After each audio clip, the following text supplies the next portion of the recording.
सत्संगत जी, प्यार से कहना धन निरंकार जी। सभी संतों ने यही प्रेरणा सत्संग के दौरान दी और युगों युगों से वही संदेश कि जीवन में इस प्रभु के अलावा अगर और कोई चीज को श्रेष्ठ रखोगे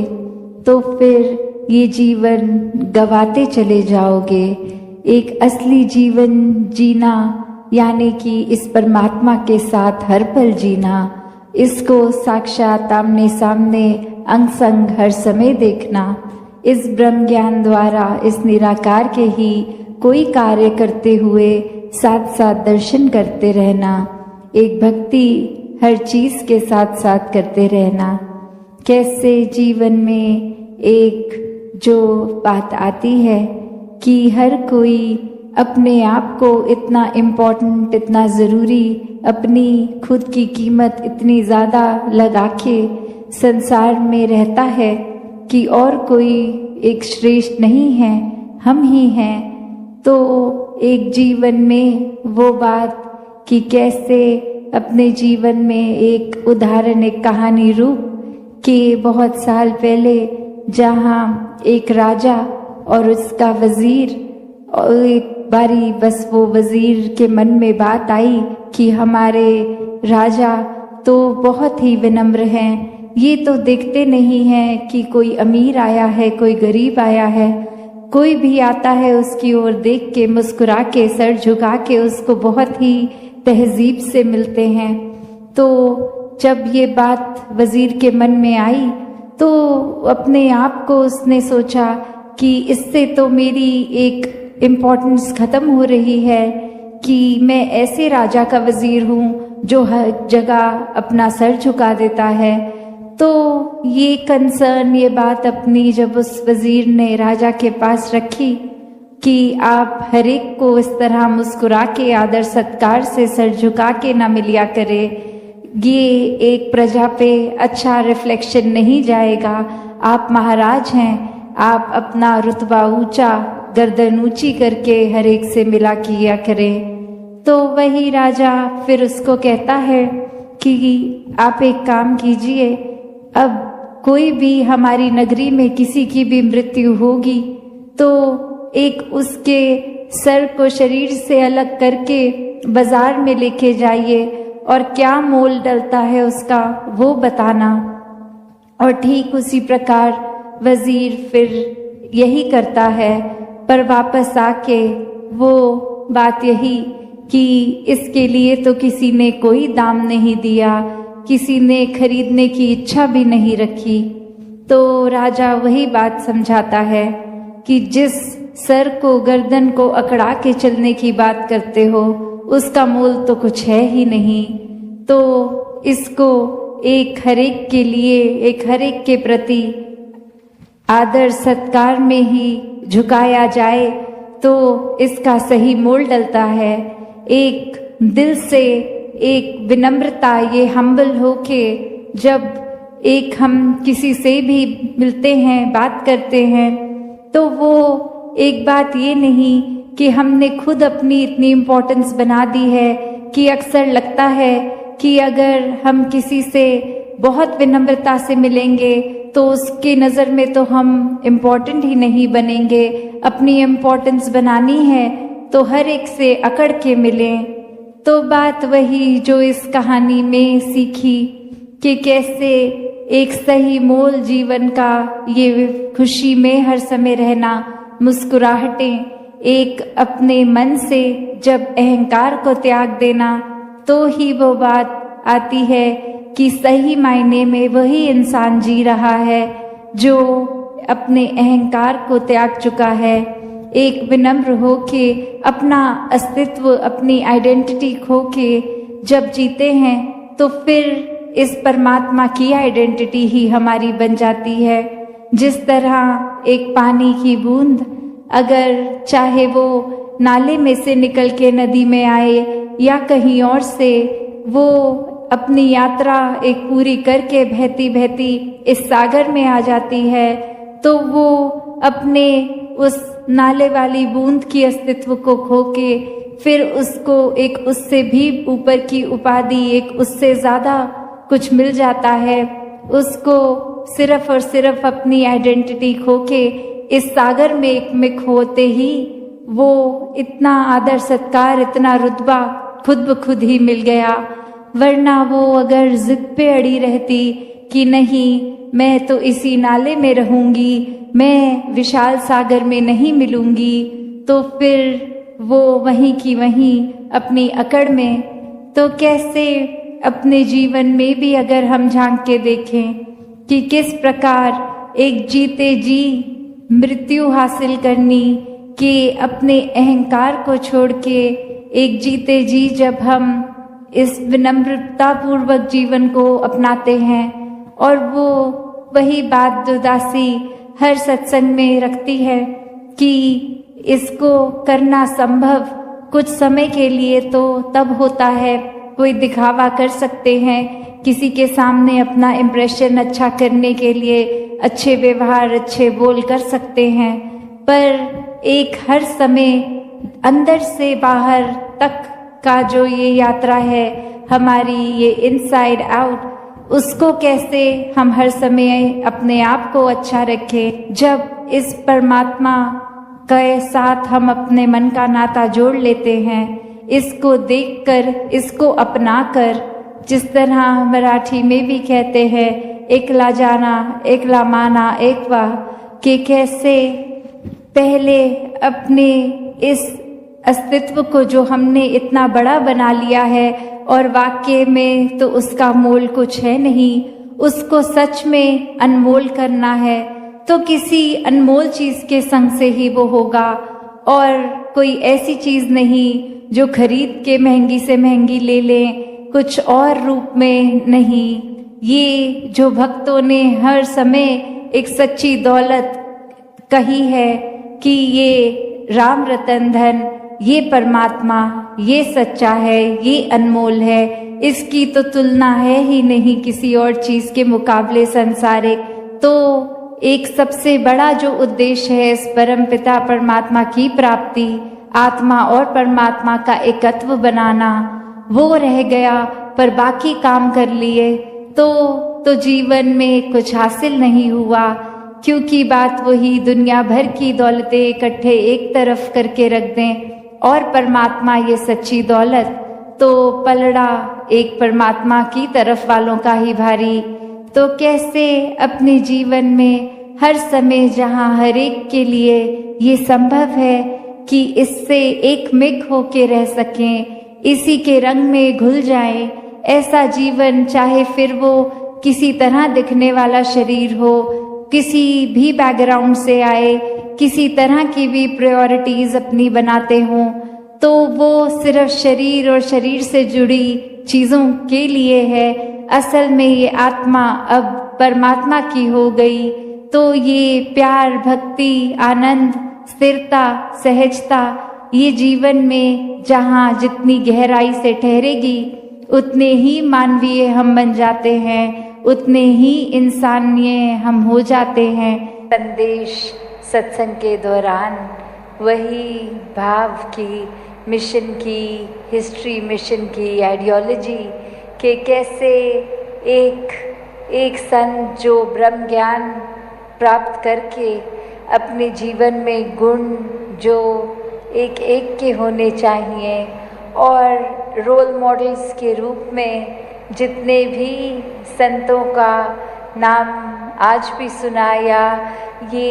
एक परिवार जो आज की डेट में मिशन इतना बड़ा कि एक एक का नाम भी लेना वो पॉसिबल नहीं है। सब अपने आप में पूर्ण संत किस तरह एक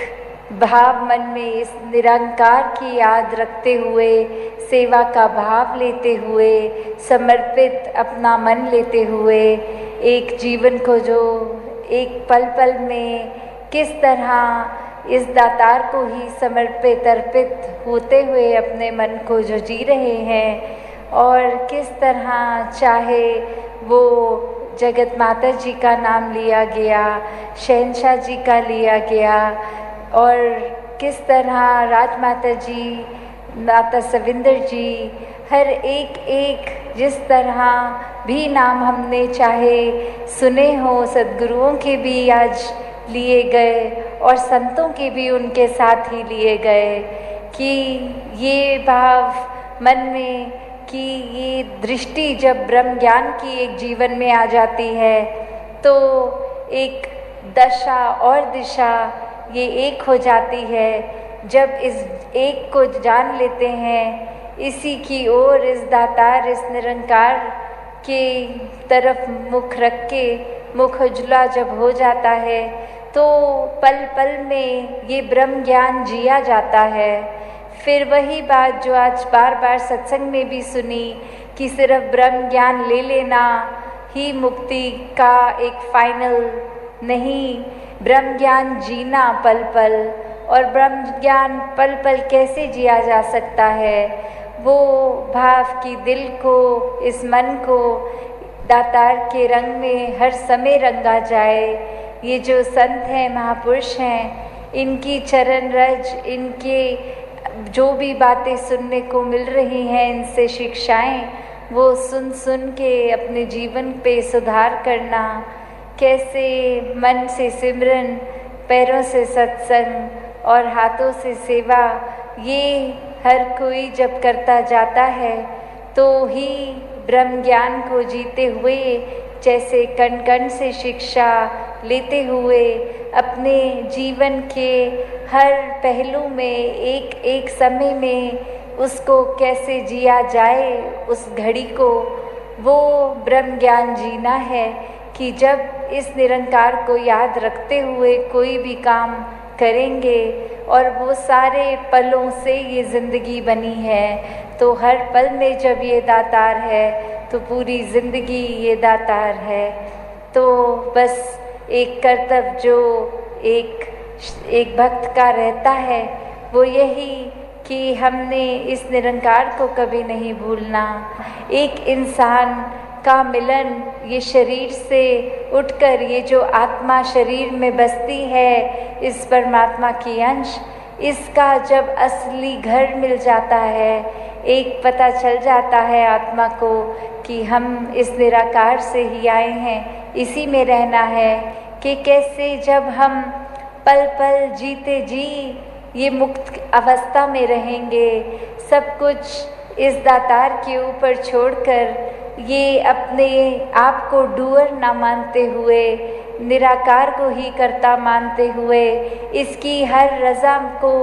खुशी खुशी सद्वचन करते हुए जब जीवन जिया जाता है तो वो एक आज़ाद जीवन, एक ये जीते जी जो दासी अक्सर कहती है कि जीते जी ब्रह्मलीन होने की अवस्था, कि जो इस संसार में चैन से जी गया, वो ही ये यात्रा पूरी होने के बाद एक चैन से अपनी आंखें बंद करके मृत्यु प्राप्त कर ले। कि जब हर पल में ये दातार जीवन के याद है तो फिर स्वाभाविक ही है कि अंतिम घड़ी तक इस दातार ने याद रहना है। और फिर ये ट्रांजिशन, आत्मा से शरीर का निकलना, निराकार में लीन होना, ये इस आत्मा को भी पता होता है कि कहाँ जाना है। और अक्सर ये जो हम आज़ादी की बात करते हैं कि जब ब्रह्म ज्ञान लेते समय भी वो बताया जाता है कि ये फियर की बात, इल्यूजन्स की बात, कि कैसे पल पल जो डर सा लगता है तो किस तरह ब्रह्म ज्ञान के बाद ये डर बिल्कुल चला जाता है। जब एक सिक्योर फील होता है कि ये निराकार तो हर समय अंग संग है। ये हमारी नज़र कितनी तरह की भ्रांतियाँ लेके बैठी थी कि किसी को अच्छा, किसी को बुरा, कैसे एक एक बायस किस तरह ये ब्रह्म ज्ञान निकाल देता है। तो जब अपने अंदर के वैर, नफरत, ईर्ष्या इत्यादि जो भी खामियां हमारे अंदर हैं, जब इनको भी संतमति के अनुसार जिया जाता है तो ये खामियां भी धीरे धीरे एक शरीर से मुक्त हो जाती हैं, सोच से, दिल से मुक्त हो जाती हैं। तो हर समय इस मुक्ति को अगर चाहना है तो one and only solution is ब्रह्म ज्ञान। जीते जी भी ब्रह्म ज्ञान का आधार लेते हुए इस निराकार को याद रखते हुए पल पल जिएं। और तभी बोला जाता है लोक सुखी भी होता है पर लोक भी सुहेला होता है। कितने सब जो ये भी मानते हैं कि ये स्वर्ग और नर्क तो सिर्फ जीते जी ही वो अवस्था है, आँख बंद होने के बाद तो एक अक्सर संसार में कहा जाता है कि कर्मों ने डिसाइड करना है कि स्वर्ग जाना है कि नर्क, पर ये ब्रह्म ज्ञान तो कर्म ही काट देते हैं। किस तरह जो कर्म पुराने अगर किसी ने जीवन में ब्रह्म ज्ञान से पहले किए हैं वो एक क्लीन स्लेट हो जाती है, मन साफ हो जाता है, वो पात्र दिल का साफ है। और अब इस निरंकार के आश्रय रह के पल पल इसी पे आधारित अगर कर्म कर रहे हैं तो वो कर्म एक बेड़ी नहीं बनते, वो कर्म कुछ एक अच्छा या बुरा फिर अगर दातार पे ही छोड़ा है, इसी की रज़ा में हो रहा है तो वो कर्म भी कर्म नहीं रहते। तो कैसे ये कर्मों से भी मुक्ति, हर चीज़ से अपनी सोच से मुक्ति, कि जब हम अक्सर टेंशन ले लेते हैं, कोई बात में इतनी गहराई से घुस जाते हैं कि किसी चीज़ का ना होना डिप्रेस कर रहा है, उदास कर रहा है, तो ऐसे थॉट्स से भी आज़ादी, ये मुक्ति, ये ब्रह्म ज्ञान द्वारा ही होती है। ये स्टेज भी देखें जहाँ दासी इस समय बैठी है कि अभी सत्संग हो रहा है और स्टेज पे दासी है। जब आप सब अपने लोकल भवनों पे जाते हैं तो इसी स्टेज पे कोई भी महात्मा जिसको सद्गुरु रूप मानकर उस समय सत्संग हो जाती है। जैसे एक वो बात कि किस तरह अगर वो उस समय से ही बाबा जी या माता जी बोलते कि ये स्टेज तो हमारी है और कोई इसमें नहीं बैठ सकता सत्संग के दौरान, तो वो चीज़ को भी अगर हम देखें कि मन में ये सद्गुरु शक्तियाँ होनी सबके पास और फिर भी एक अपने स्थान पे और संतों को बिठाया गया, तो कैसे एक बात कि किस तरह जो मिशन के आज भी हमने पुराने संतों के जीवन के एग्जाम्पल्स को सुना कि ऐसी ऐसी भावनाएं मन में हुई जहाँ एक अपने अहंकार, अपने ईगो को साइड रख के जो उस समय हुक्म आया, जो सेवा की ओर डायरेक्शन चलने को कहा गया, उसी पर चलते गए और कैसे बिल्कुल भी कर्ता भाव मन में नहीं रहे। जो पुराने हमने इतिहासों में भी पढ़ा है कि एक सद्गुरु का हुक्म आना कि थड़े बना दो, थड़े तोड़ दो, तो कैसे संतों ने उस समय से भी सद्वचन होके किया। तो आज के समय में कोई फिजिकल थड़े या बनाने गिराने की बात नहीं है। आज के समय में यही बात की जितनी भी सिखलाई हर समय संगत से मिलती है, उसको करना, उन पे चलना। अगर कभी कोई ड्यूटी भी है या कुछ भी आज अगर लग गई कि इस जगह रुक कर ये कार्य करना है, आपको ये करना है, और उस दिन जब ड्यूटी पे पहुंच रहे हैं और कहा गया, आपको कहा तो था कि आपकी आज स्पीच है, पर अब आपने टॉयलेट में खड़े होकर सेवा का योगदान देना है, तो उसमें भी संत वचन करना कि आज के समय के थड़े बनाने, थड़े तोड़ने में भी वो भाव है कि एक कार्य अगर करना हो उसको नि अहंकार करना, सत वचन करना पल पल में। कैसे पल पल एक आत्मा का आज़ाद रहना कि जब तक हम अहंकार और अन्य और ऐसे बंदिशों को अपने ऊपर इस ब्रह्म ज्ञान लेने के बावजूद भी रखेंगे तो